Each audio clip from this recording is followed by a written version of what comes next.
vocês. Sabemos que hoje é feriado, mas estão aqui mais uma vez para estudar conosco, né? Gostaria de dizer que eu não sou palestrante, eu sou estudante. Estou aqui mais uma vez para estudar com vocês, aprender um pouquinho mais. Como de costume, vamos ler uma breve leitura desse livro maravilhoso, Vida Feliz, né, de Divaldo Franco, Joana de Anjos.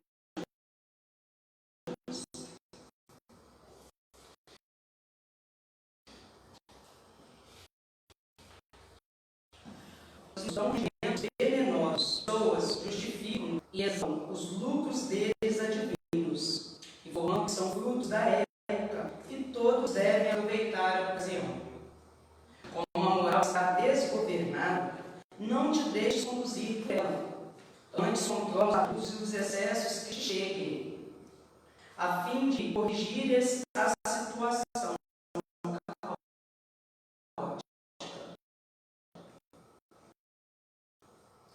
O erro nunca deve ser tomado como exemplo. A epidemia gripal, o estado normal não passa a ser este somente porque a maioria das pessoas está infectada. Vacina-te contra os abusos e permanecerás com a vida em ordem, talvez sem supérfluos, nunca porém com escassez ou falta. Que maravilhosa espiritualidade me dando uma leitura dessa aqui que eu abri por acaso, diante do estudo que nós vamos fazer hoje. Muito bom. Senhor Jesus, luz amorosa,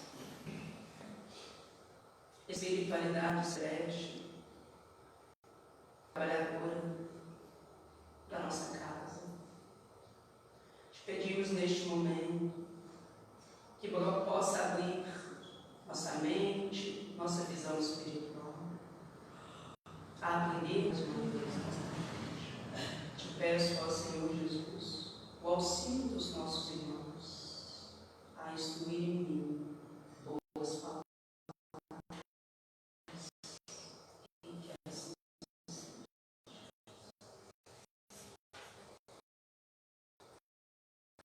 Então esse tema, né? Onde está seu coração? Gostaria de começar fazendo essa pergunta para vocês. Respondam intimamente, né? Onde está o coração de cada um aqui presente? Respondam intimamente e no final vamos analisar realmente onde está o nosso coração nos dias de hoje. E aí esse desenho, né? Um cérebro e um coração ali inteiro. Nós sabemos que no nosso cérebro chega a primeira ideia dos pensamentos oportunos ou inoportunos. E dali, né, ele passa a influenciar o nosso corpo físico. E quem vai sentir essas emoções, quem vai palpitar, é o nosso coração. Talvez todos os órgãos são mas o coração em específico é muito, muito, muito importante. Allan Kardec, em O Livro dos Espíritos, na questão 145, pergunta: a alma tem no corpo uma sede determinada e circunscrita? Tem no corpo nosso uma sede onde fica gravado, onde fica sentido, recebemos, né, a materialização de tudo que vivemos aqui. E observe que nessa questão Kardec usa limites bem marcados. E a resposta é não. Claro que não. Quando morremos, solidifica. O cérebro também que se dissolve, o coração também que se dissolve, tudo que se dissolve. O consciente, a consciência espiritual, sim, essa continua. Mas ela se particularmente na cabeça, entre os grandes gênios e todos aqueles que usam bastante pensamento. E no coração dos que sentem bastante, dedicando todas as suas ações à humanidade. Digo a vocês que quando eu fui fazer o primeiro estudo meu, anos atrás, do Livro dos Espíritos, eu falei, cara, mas tem ou não tem?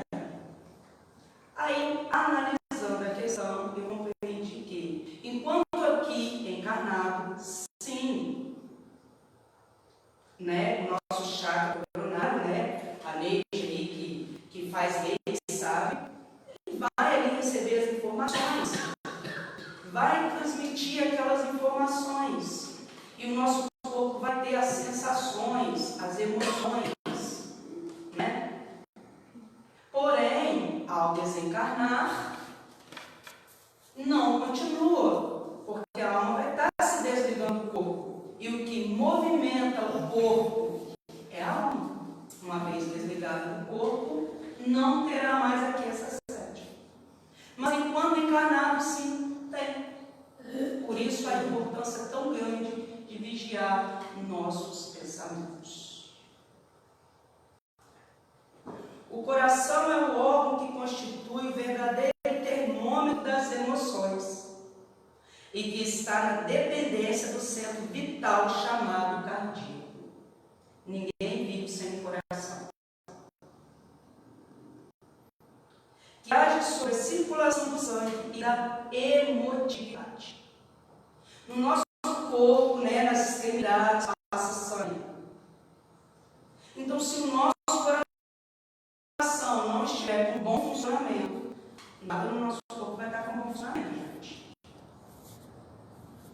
É um órgão que a gente tem que cuidar muito, que nós temos que cuidar muito, observar muito. E nós, ao longo da nossa existência, ao longo da nossa encarnação, nós vamos adoecendo o nosso coração. Através de alguns sentimentos, de alguns pensamentos, de algumas sensações que cravamos em nós mesmos, que permitimos ir mais além. Porque sabemos que somos humanos, que ainda somos imperfeitos, estamos num mundo de provas e expiações. Iremos sentir a raiva, a fúria e vários outros sentimentos, vários outros pensamentos inoportunos. Mas a trajetória dessa raiva dentro de mim, o tempo que eu deixo ela dentro de mim, a importância que eu dou a ela e o que eu faço com ela é o que importa. Deixar de sentir raiva quando você é esbofeteado é quase que impossível. Somente em Jesus Cristo. Nós não temos esse galardão ainda. Então, doutrina espírita nenhuma, nenhum credor religioso pode cobrar isso de ninguém aqui na Terra. Mas pode se auxiliar a conviver com a raiva de uma maneira correta. Com os sentimentos ruins, com os pensamentos ruins, de uma maneira mais branda, melhor para todos nós. Então, a raiva, né, a fúria, diz assim em Salmo 37.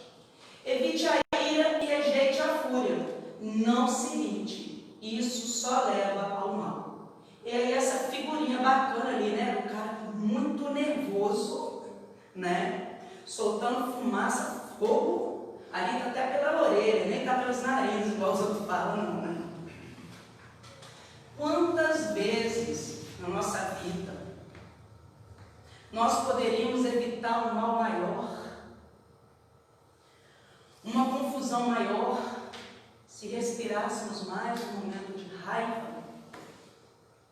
Se pensássemos, se contássemos, não precisa ser nem até 10, até 5 pelo menos, antes de falar. Antes de bater, de agredir. Será que o meu coração está na raiva? Será que quando eu pego uma novela para assistir e tem lá a vilã e tem lá a boazinha, e aí a vilã está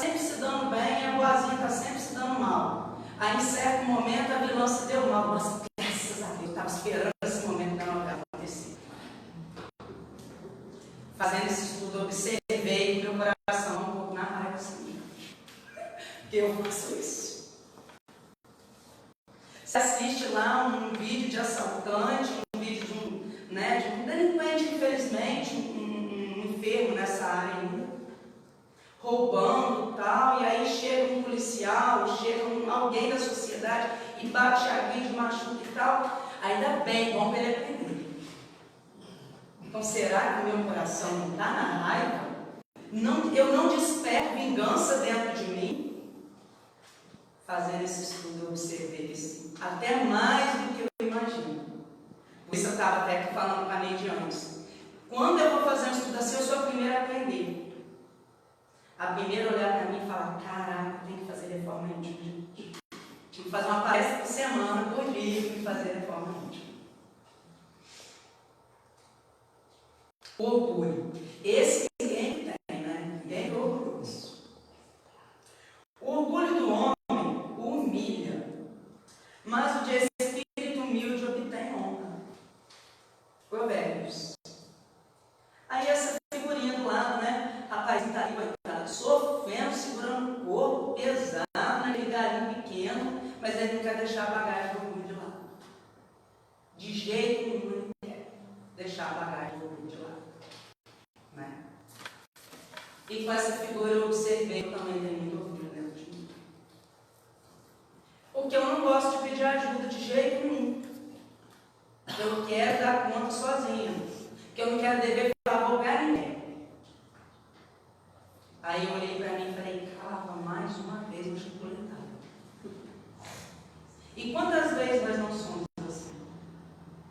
O problema do orgulho, em excesso,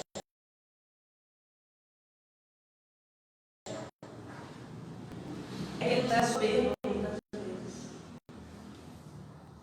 Tem vezes que a gente é tão orgulhoso, somos tão orgulhosos, que não aceitamos a opinião alheia.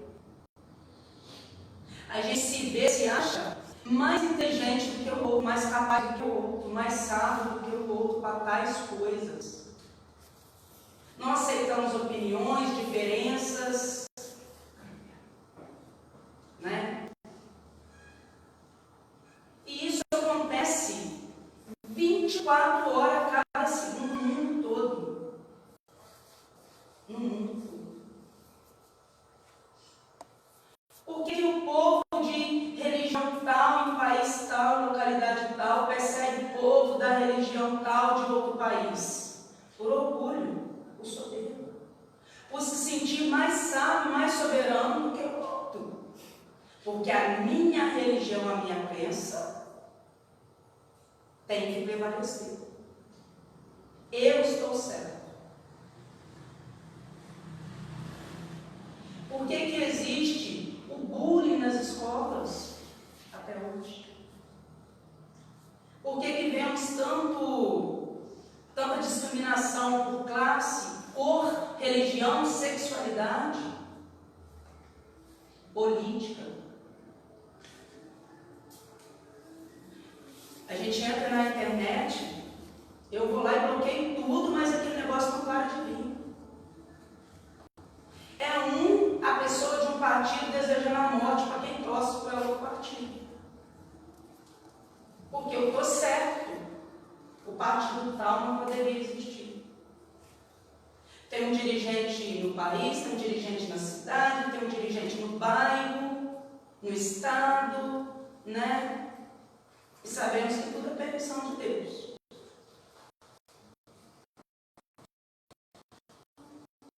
Mas, ao invés de eu emanar bons pensamentos, boa energia, a tal pessoa que está dirigindo aquela igreja, que está dirigindo aquela empresa, que está dirigindo aquela cidade, eu desejo até a morte, eu desejo uma doença, muitas das vezes. Por orgulho. Por sentir que ele merece sofrer, que ele não merece onde ele está, mas ele está errado, eu estou certo, eu tenho que estar certo. Por que os pais, muitas vezes, perdem o diálogo com os filhos dentro dos seus lares? O cônjuge perde o diálogo por orgulho. Por não aceitar que erra, por achar que o outro sempre está errado.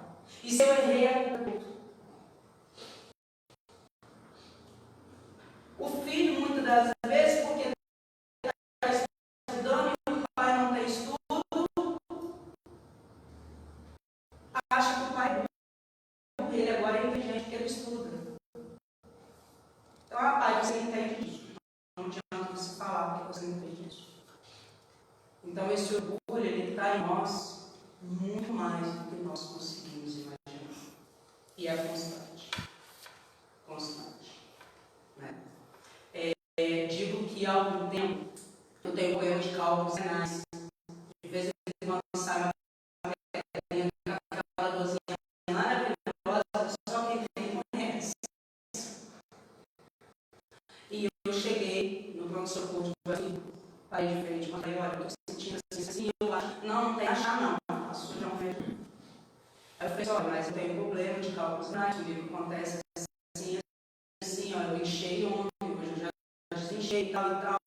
Não, que vai lá, você vai tomar uma isso, tá bom. Fui tomei. Passou o efeito, fui para casa, não fui nada de dor. Quando chegou de madrugada, eu vim da pedra. Eu falei, desgramado, não deu remédio para precisar, graças a Deus, eu fui a pedra. Um orgulho do médico, não ouvir, pois se ela tem um cálculo, se foi assim, podemos começar a visão. Vamos ver direitinho, pode ser um sim. Ou se não vai mudar, como é que se diz, se não vai achar que o paciente pode estar certo, que pelo menos dê atenção, o tempo de escutar o paciente. O tempo de escutar o paciente. Né? O professor com o aluno. Isso acontece direto. Inveja. Essa também ninguém sente. Eu tenho certeza que aqui não tem nenhum invejoso. O coração em paz dá vida ao corpo, mas a inveja apodrece os ossos. Em Provérbios. Aí está ali na escadinha, o outro está subindo a escada de cada com machado assim, por derrubar ele, quebrar essa escada por derrubar ele. Por que ao invés dele pegar o machado e quebrar a escada, ele não fez igual o outro, ele não foi lá, pegou a escada, colocou o lado e falou assim, poxa, eu também vou começar a subir essa escada. Vou chegar no mesmo degrau que ele está. Ainda que ele chegue um pouquinho primeiro que eu, porque ele começou a subir a escada ali primeiro que eu vou usar como exemplo. Para me subir a escada também. Mas não. Ele fica estacionado no chão, observando o outro com a dificuldade de subir o degrau, querendo só tirar a escada, querendo só derrubar o outro. Quantas vezes na nossa vida, né, nós não cobiçamos coisas grandes, mas quando vem qualquer empecilho para obter tal coisa, a gente não fala que é cansado. E se nós cobiçamos algo grande, porque nós vemos um vizinho ter um carro grande, o filho de um vizinho, alguém tem uma faculdade boa, superior, né? E várias outras coisas. Estou dando aqui exemplos simples, exemplos bem pequenos. Bem pequenos. Chico Xavier foi invejado. Foi bem invejado. Chico Xavier. Né? Mas qual daqueles que estavam ao lado dele, que invejavam ele, passaram a madrugada psicografando, né? De sentir câmbio nas mãos? Porque sabia que durante essa encarnação ele tinha que entregar tais e tais obras, tais e tais trabalhos, porque foi a missão que ele veio cumprir, foi o que ele aceitou antes de encarnar. Então, muitas das vezes, nós olhamos, né, principalmente o funcionário e o patrão. Isso acontece muito. Dentro das igrejas, principalmente. A gente olha o outro, mas o outro é dirigente, o outro é isso, o outro é aquilo, não sei o que, eu chego lá. Mas a pessoa está ali há muito mais tempo. A pessoa está se dedicando muito mais. E tudo vem por merecimento. Eu fiz uma palestra aqui, a palestra passada, eu falei sobre Jesus. Olha como que entre todas as mulheres daquela época, o merecimento de ser mãe de Jesus naquela encarnação foi de Maria. Não foi uma prova para Maria. Foi uma missão de amor e caridade à humanidade. Mais de 800 anos se preparando para ser dada como mãe de Jesus. Foi mérito, né? Nós somos invejados pelo nosso sorriso muitas vezes. Porque o outro, muitas das vezes, nós somos invejados até pelo que nós comemos. Eu sou de postar foto de comida. Mas, uma vez eu postei, muito bonita, um caldo que eu estava comendo. E uma colega perguntou para mim onde eu estava comendo caldo, de que era o caldo, quanto que foi o caldo, que ela também queria comer aquele caldo. Eu cheguei em casa, joguei todo para fora. E não analisei. Passou dia, no outro dia à tarde eu falei, danada. Fiz uma prece. Mas sim, isso acontece, gente. Tem vezes que você chega com um sorriso tão bacana e o outro está tão triste, tão infeliz, porque não sabe colocar para fora, não sabe tirar de dentro dele o pessimismo. Aí ele fala assim, nosso fulano está tão feliz, porque ele está sempre alegre, porque você está sempre alegre, né? Inveja até o sorriso, sim. Mas nós também temos em nós, todos nós temos o nosso minutinho de inveja. Todos nós temos o nosso probleminha psíquico com a inveja. E é muito difícil expurgar, tá? A luxúria. Entre vocês não deve haver nem sequer menção de moralidade sexual, como também de nenhuma espécie de impureza e de cobiça. Pois essas coisas não são próprias para os santos. Está lá em Efésios. Aí essa fotinha da moça, né? Ali, embaixo da face. Claro que não. Ninguém aqui vai falar assim, eu não vou me vestir bem, eu não vou namorar, eu não vou sair, eu não vou no lugar, sentar, bater papo, não, mas será que eu estou me vestindo para mim? Ou será que eu estou me vestindo só para chamar a atenção dos outros, para ser pensada, para ser elogiada, para receber cantadas? É um tipo de luxúria. Ah, mas eu não estou dando certo com ninguém. Será que eu não estou com um prazer desligado do sexo? Porque o que seria a luxúria? É a busca incessante pelo prazer. Na verdade é isso que é a luxúria. Se eu tenho prazer em comprar muitas bolsas importadas, muitos perfumes importados, eu não estou nem aí se chegou na porta da minha casa alguém pediu 1.000 de macarrão. Se alguém postou no grupo da família ou no grupo do bairro que fulano precisa de um auxílio para uma pomada. Se na casa espírita pedir um agasalho. Porque o meu prazer é comprar bolsas de luxo. Aí eu vou comprar minhas bolsas de luxo. Eu já tenho 30 bolsas, mas eu quero mais uma. Essa aqui é a edição limitada. Como é um tipo de luxúria. E se pararmos para observar, nós também temos. Nós também temos. Eu estou com o celular de um tal. Nossa, o celular já não está me servindo. Porque eu já vi um que é melhor, eu não preciso nem daquele, mas eu vou ali e tal. Muitas vezes eu vou esquecer daquilo que é importante para mim, de comprar, de pagar algo que é importante para mim comprar um vestido novo, para mim comprar coisa nova. E nem é para me satisfazer, é para mostrar-me diante da sociedade, diante das outras pessoas. Porque isso me dá prazer, isso me satisfaz. Né?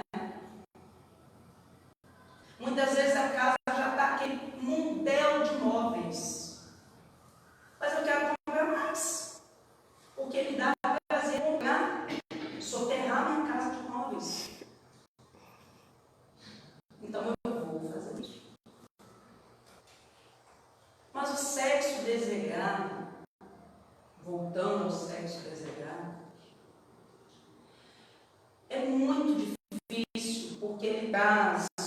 enfermidade bem severa ao perispírito, ao espírito, que nós levamos por várias e várias encarnações depois, tá? Para curar tal enfermidade. Para curar tal enfermidade. Então é muito importante analisar, observar. E digo sexo desregado não é só o contato físico, mas é a cobiça pelo outro. Que seja online, porque hoje tudo é online, né? Que seja físico, é a cobiça pelo outro. E a preguiça? Essa também tem, infelizmente. Essa eu não tenho. Para levantar cedo da cama, então. Deus deu emprego. Estou lá, trabalho. Os clientes me adoram, mas se eles soubessem, às 6 horas, às 5 e pouca da manhã, às 7 horas da manhã, porque o horário assim estava muvuca, a Carminha para levantar a cama, ah, meu Deus do céu. Eles iam falar, vou deixar essa menina dormir, eu já estava precisando. Porque tem vezes que eu falo, meu Deus, eu vou ter que levantar, mas que pouco ruim. Normal, né, a gente sentir essa preguicinha, né? Não é normal se eu deixasse tomar conta de mim a ponto de não sair do lugar. As mãos preguiçosas empobrecem o homem, porém as mãos diligentes lhe trazem riqueza. Também está em Provérbios. É preciso trabalhar para obter. É impossível obter sem arregaçar as mangas. E hoje, no mundo de hoje, está muito difícil passar isso para os filhos, para os jovens. Está muito difícil. Porque o jovem quer um tênis novo, ele tem, ele quer uma roupa nova, ele tem, quer passeio, um lanche, ele quer um celular, ele quer um celular, ele quer um jogo, e assim vai. Ele quer um aplicativo na TV, e assim vai. Os pais perderam esse controle de ensinar para os filhos que é preciso trabalhar para obter. Aí o filho cresce sem essa ideia de correr atrás para alcançar. Ele quer aqui na palma das mãos. Por isso, hoje, infelizmente, segundo a psicologia, os jovens de hoje são preguiçosos. Por isso, aquele que não é preguiçoso dentro da sala de aula, né, se sobressai. Se sobressai fazendo um processo para vestibular, essas coisas assim. Eu digo isso, eu sou mãe, eu tenho uma filha de 18 anos. Eu também olho às vezes, igual assim, vendo isso aqui, eu falei, meu Deus, em muita coisa eu errei. Em muita coisa eu errei. Isso me chamou muito a atenção quando eu fui ler sobre a preguiça, porque a primeira coisa que se foi passado diante de divulgação de várias religiões da doutrina espírita foi essa parte de que nós não estamos ensinando aos nossos jovens que eles precisam arregaçar as mãos. Na minha época, eu estou só com 38, tá, gente? Sabe, mas eu estou só com 38. Não tinha ônibus escolar. Eu morava na Balança, era de terra, o Cristo ali. Eu subia isso tudo a pé, estudava, voltava tudo a pé debaixo do sol. Hoje tem ônibus escolar que para lá onde eu trabalho, deixa na porta da escola. Os alunos chegam em casa, ai meu Deus, perdi o ônibus. Não vou a pé, não. Vou para casa. Eu tinha que ir na biblioteca fazer um trabalho. Né? Hoje, onde você vai, tem um computador. No celular, em casa, você busca tudo. Nem se vê falar em biblioteca, mas a verdade é essa. Você chega na escola, tem informática, tem isso, tem aquilo. Mas está ruim? Está ruim. Ainda está ruim. Né? Ainda está difícil para os jovens estudar. tinha que lavar a leca. Hoje você estuda EAD em casa pelo celular. Está difícil, tá? Não tem como estudar, não. Porque está muito fácil para os jovens. E para nós também, muita coisa facilitou. Né? E também nos tornamos muito preguiçosos em muitas coisas. O tal de ler livros online, gente, não presta. Eu, Carla, particularmente, não gosto. No computador eu ainda leio, mas no celular jamais. Eu sou mais aquela moda antiga de pegar o livro e folhear ele mesmo. Sou muito mais, tá? De folhear ele mesmo. E a ganância? Essa também ninguém tem. Ninguém tem. Pois o amor ao dinheiro é a raiz de todos os males. Algumas pessoas, por cobiçarem o dinheiro, desviaram-se da fé e se atormentaram com muitos sofrimentos. Está lá em Timóteo. Nós vemos, infelizmente, não é uma crítica, tá, gente? É uma analogia, uma reflexão. Nós vemos, infelizmente, hoje, voltando aos jovens, e até muitos adultos, pessoas aí da nossa idade, mais velhas,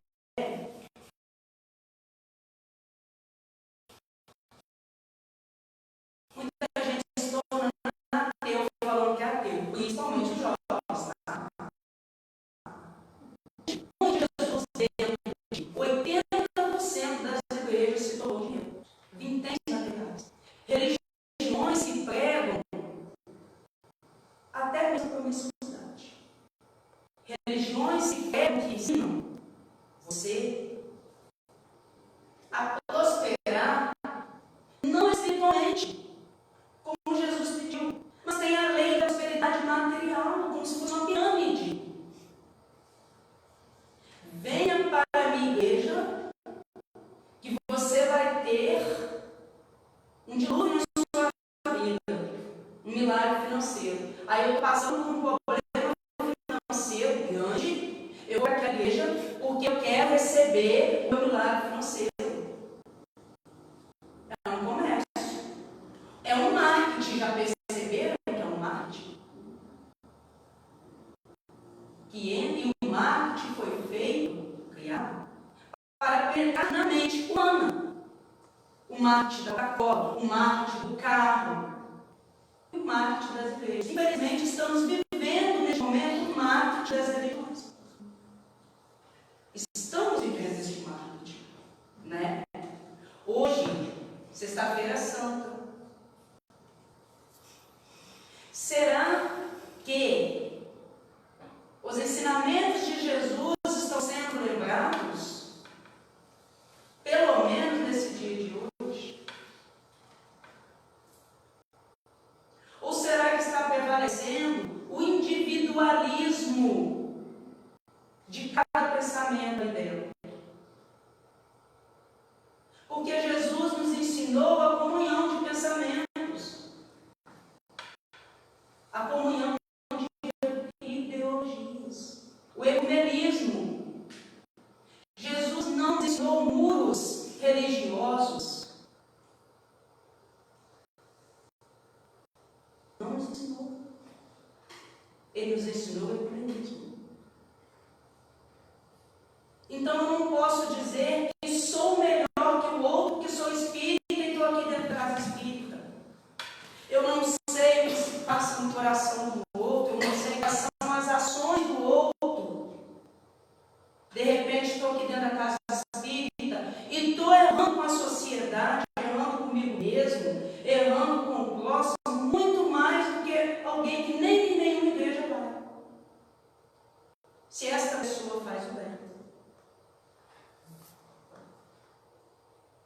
Mas a ganância do dinheiro, ela deturpou realmente até a fé.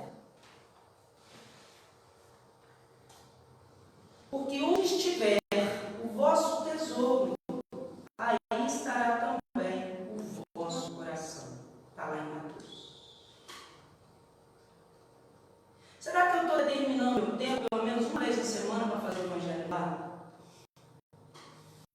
Ou estou só correndo atrás de uma faculdade melhor, para ter um salário melhor? Ou me entregando só o serviço, e chego em casa e não é mais serviço?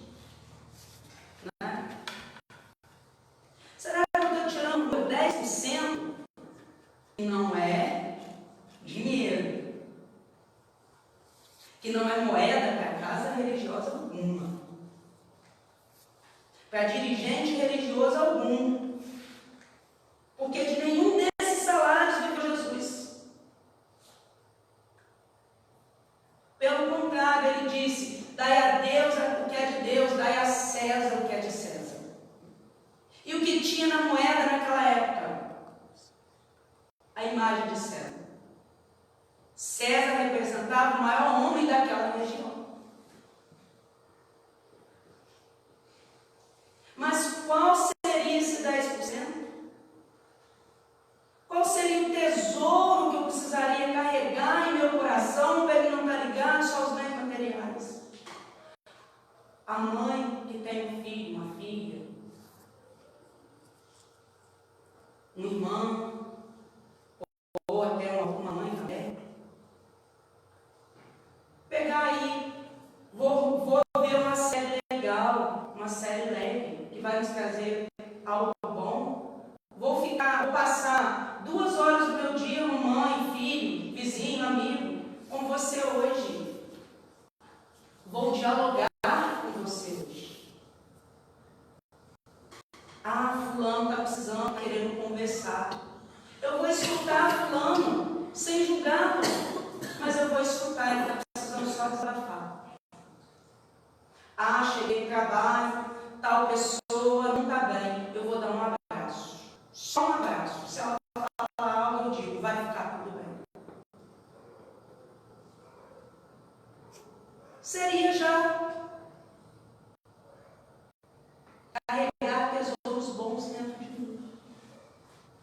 Porque eu teria alguns momentos. E eu falo para vocês isso por experiência própria.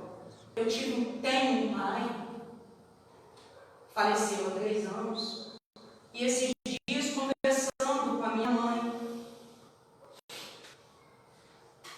eu disse: olha, meu pai me faz muita falta fisicamente. Por quê? Eu me lembro de tempos maravilhosos, de tesouros maravilhosos, sentado na varanda, escutando ele falar do livro Anjo Gabriel. Escutando ele falar para mim sobre os 12 apóstolos. Escutando ele contar para mim coisas que me faziam rir horrores de quando ele era criança, de quando ele era jovem. Esses são os tesouros que ele me deixou.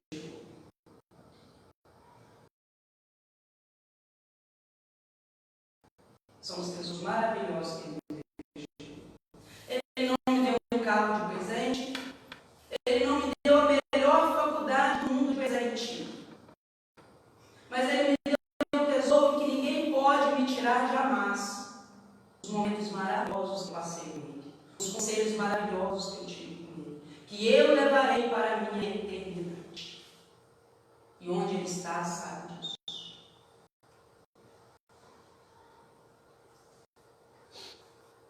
E os vícios? Né? Será que eu tenho algum vício? Não ande com os que se encharcam de vinho, nem com os que se empanturram de carne, pois os bêbados e os glutões se empobrecerão, e a sonolência os vestirá de fracos. Se observar o desenho, tem ali os jogos virtuais, né? Hoje, infelizmente, em todas as idades, há um vício imenso dos jogos virtuais. Principalmente jogos violentos, jogos de violência. O nosso mundo está passando por uma guerra lá, né, no Oriente Tal. Não sou de ficar vendo essas notícias ruins, não gosto, mas está passando por uma guerra. Pelo menos não tem informado, eu gosto. Então, eu penso assim, a humanidade nesse momento está vibrando o pensamento, uma boa energia, e falando: meu Deus, cada passo no momento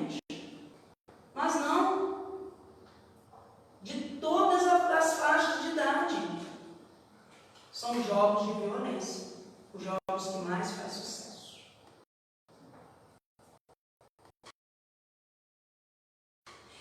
É o passar de fase matando isso e aquilo. Esses dias, a última vez que eu fui ao shopping, eu vi. Eu nunca joguei naquilo. O negócio que você senta, coloca um óculos, fica 3D, e o camarada matando dinossauro. Matando e acertando um dinossauro. Como eu sou apaixonado por dinossauro, tá, gente? Se tivesse, não queria conhecer. Assisto com minha filha, tudo que é sério de dinossauro. Mas eu achei um absurdo. Falei, meu Deus, eu gosto de matar os animais, estou ali de matar os animais. Olha só. E aí eu vi uma reportagem em que uma criança pegou a arma do pai e atirou na irmãzinha e ficou esperando a irmãzinha reviver. Porque na mente dela, se dentro de um jogo ela mata, o primo que está lá do outro lado e o primo revive, ela estava vivendo um mundo surreal daquele jogo. Ela achou que a irmãzinha ia reviver. Ele, né, achou que a irmãzinha ia reviver. Olha só, a que ponto nós estamos. Né? E aí vi uma reportagem de um jovem que entrou dentro de uma escola na América do Norte, lá, dentro de uma escola, ele sabia todas as armas mais potentes, como usá-las, qual bala era para ele, isso aqui. E aí simplesmente a psicóloga lá que foi, essa coisa que foi, entendeu o caso, entendeu o assunto, um jovem de 14 anos, ele viu dentro de um jogo. Ele nunca havia tido contato com armas. Ele cresceu, os avós não gostam de armas, ele aprendeu tudo dentro de um jogo.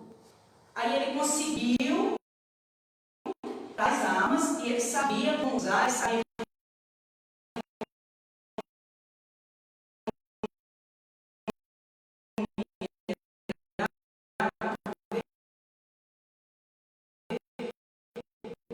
dentro daquele jogo. E aí, o problema de não vai parte dele.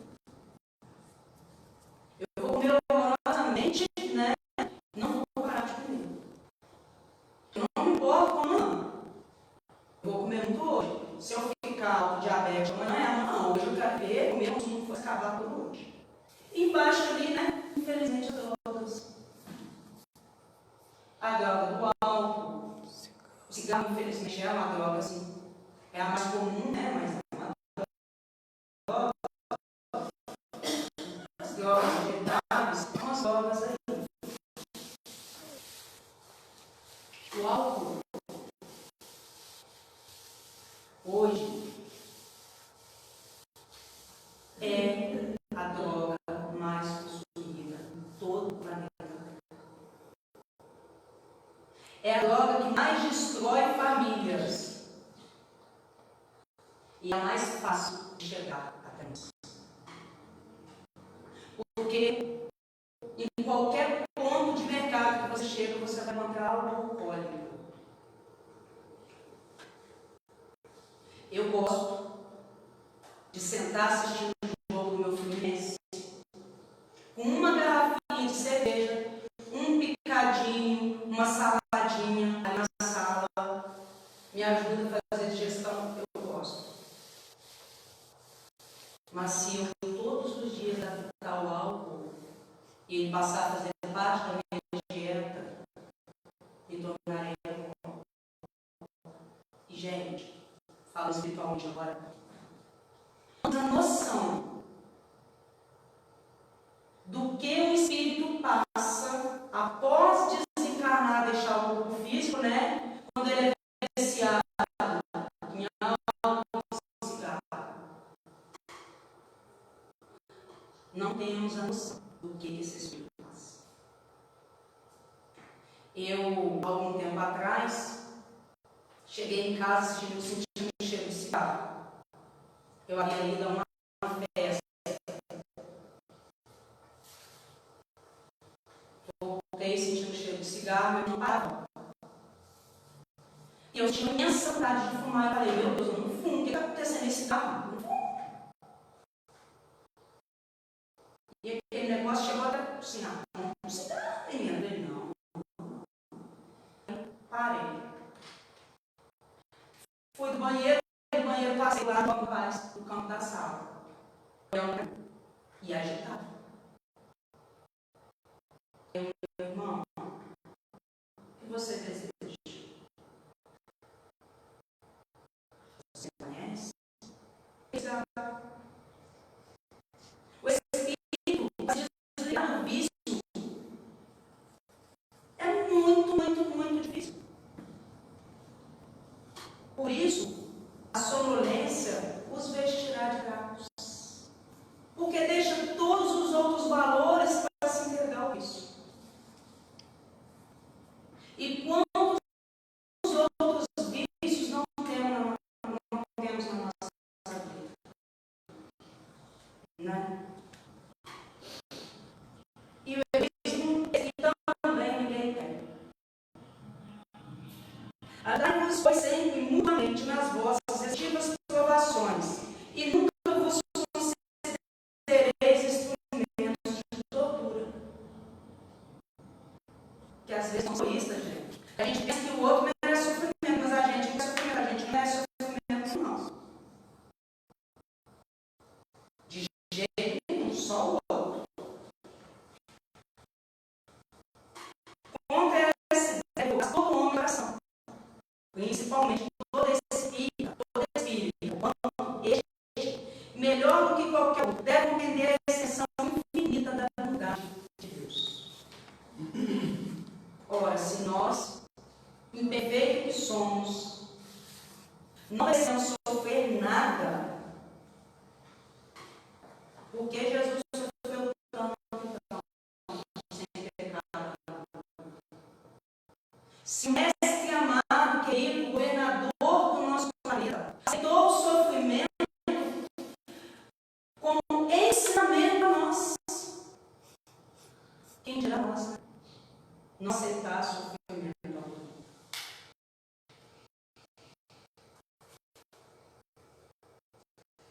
E a idolatria, essa também está presente. Nós achamos que não. Não vos façais por idólatras. Está lá em Paulo, Coríntios. Abstenhais as sacrificadas. Quando lemos de cara, né, em Atos, nós já pensamos logo na imagem, uma coisa assim. Mas aqui vai muito mais além do que uma simples imagem. A imagem naquela época era uma fotografia, uma caricatura. Não tinha uma máquina fotográfica no celular, nem nada. Então eu moldava uma foto, né, com barro,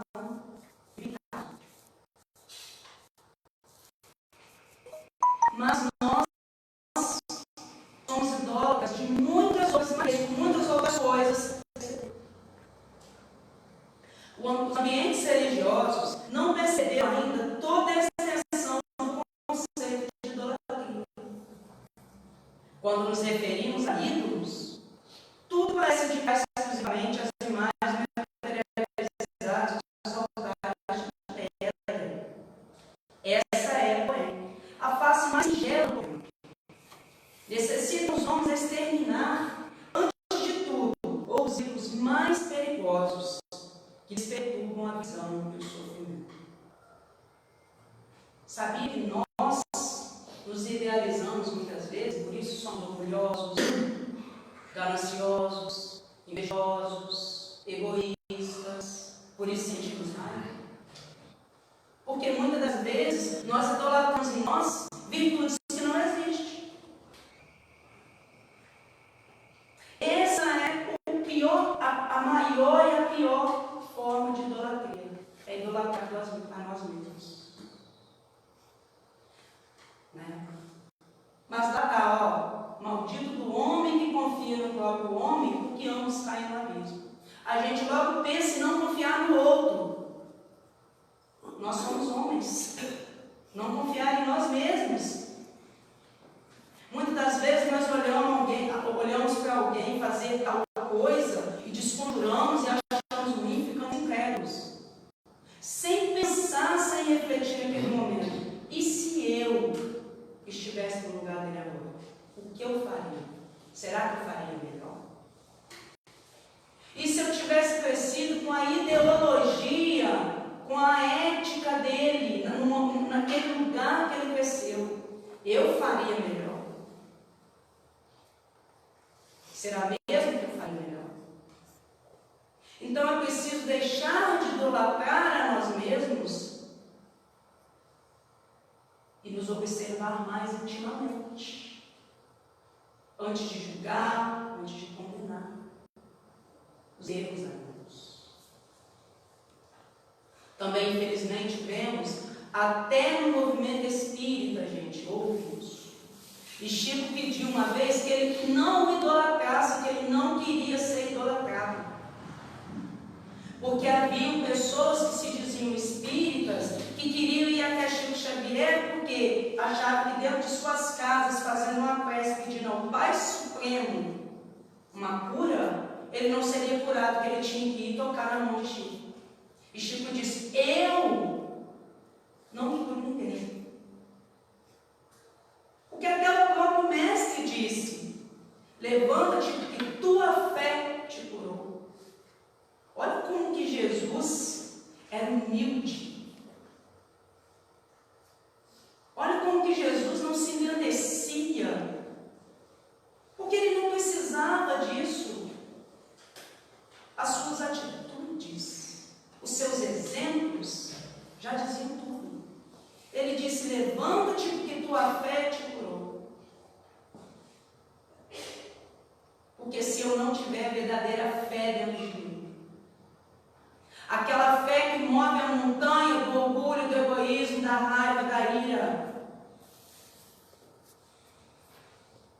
se eu não tiver a fé que move tudo isso dentro de mim para o bem,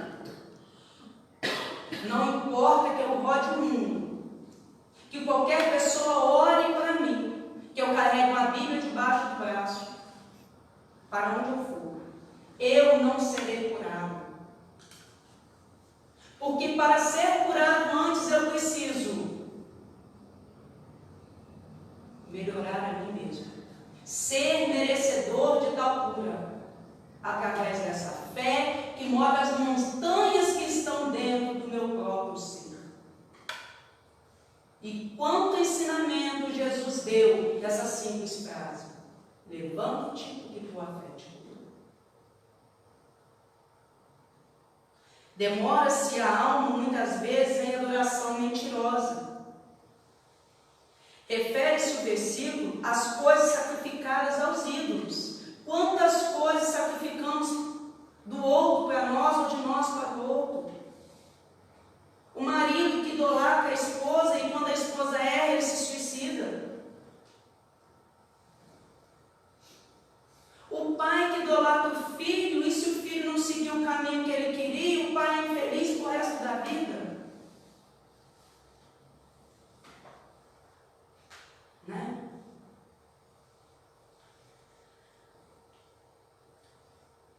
E o homem está rodeado de coisas da vida. Movimentando-as, a criatura enriquece o patrimônio verdadeiro ou falso evolutivo. Depende de como você vai movimentar as coisas de sua vida. Tudo ao seu redor, tudo dentro de você, tudo na sua psique. Para ser uma evolução falsa ou verdadeira, é necessário, no entanto, diferenciar as que se encontram consagradas a Deus das sacrificadas aos ídolos. E aí entro mais uma vez em muitas religiões que, infelizmente,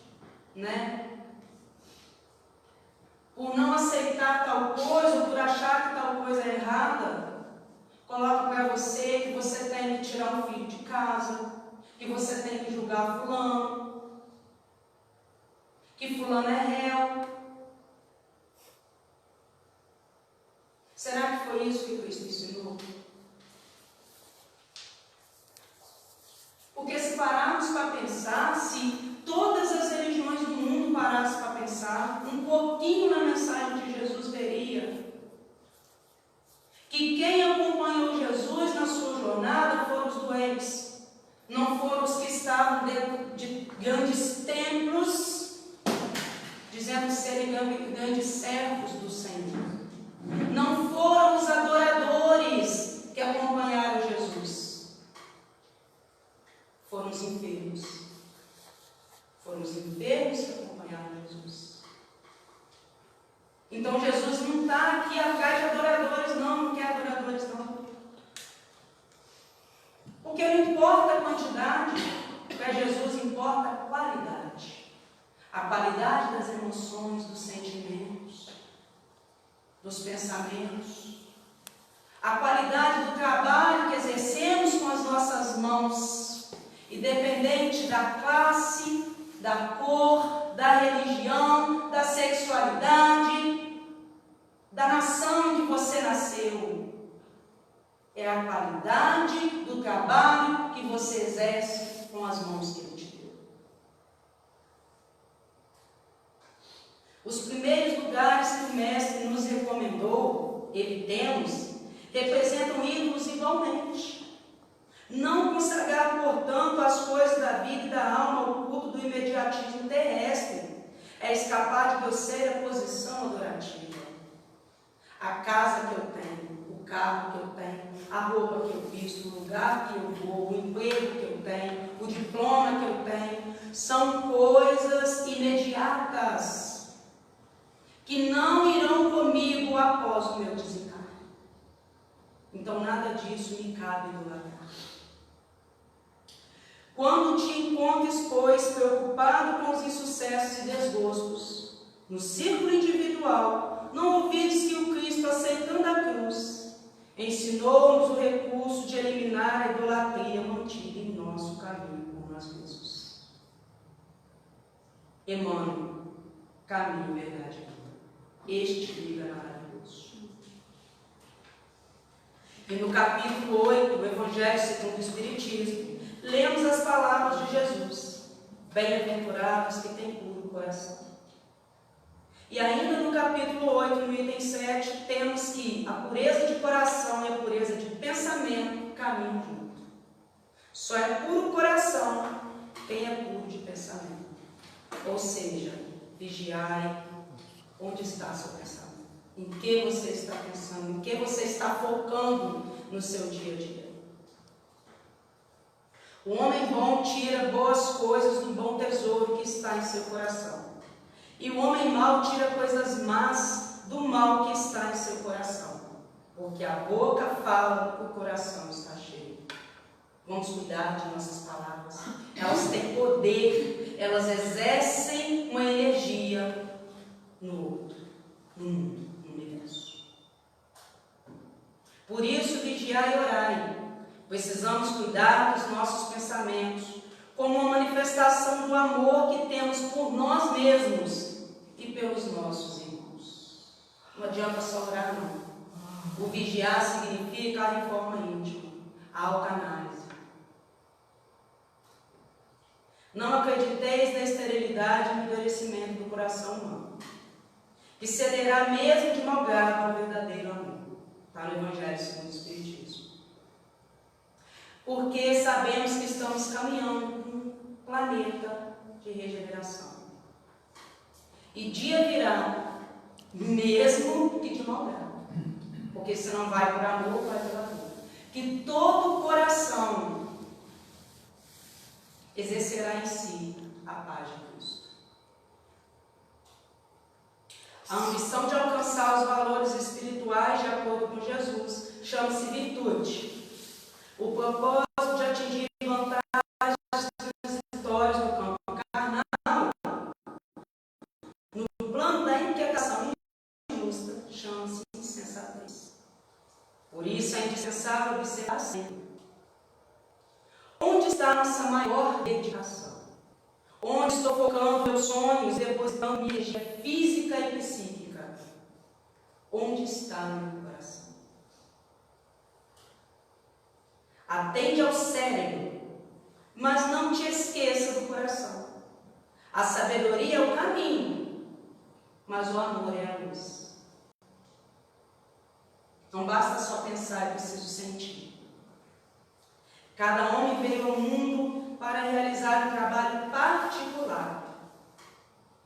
E esse é o seu propósito. Qual é o nosso trabalho particular? Ser feliz um dia verdadeiramente. Buscando nos evoluir. No tempo que Deus nos dá, com todo amor, com toda compreensão, né? Mas é buscando compreender as mensagens do nosso Mestre Jesus. Qual é o nosso propósito aqui na Terra? E bom, gente, são 8h30, mas como uma prece, eu gostaria de convidar vocês para ler esse poema comigo. Está no livro Coração e Vida, né? De Francisco Cândido Xavier, com Maria Lourdes. É um livro maravilhoso, né, Janinha? Só de poemas. E eu escolhi esse, para lermos juntos.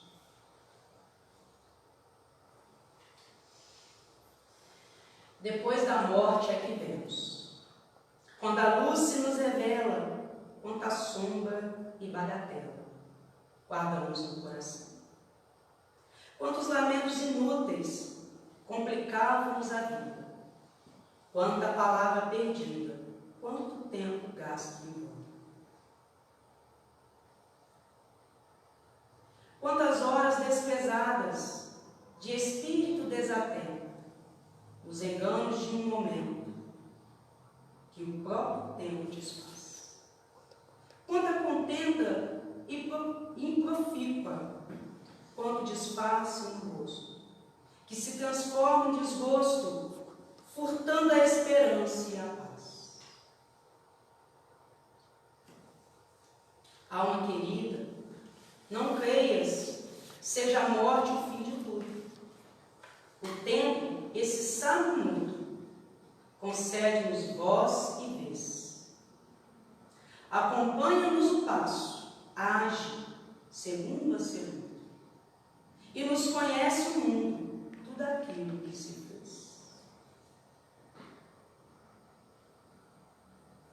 Ama, esclarece, abençoa. Sofre e luta, mas não temas. Ninguém vive sem problemas. Onde estiver e onde for. Vida é a lavoura perfeita. Morte é o braço que a preserva.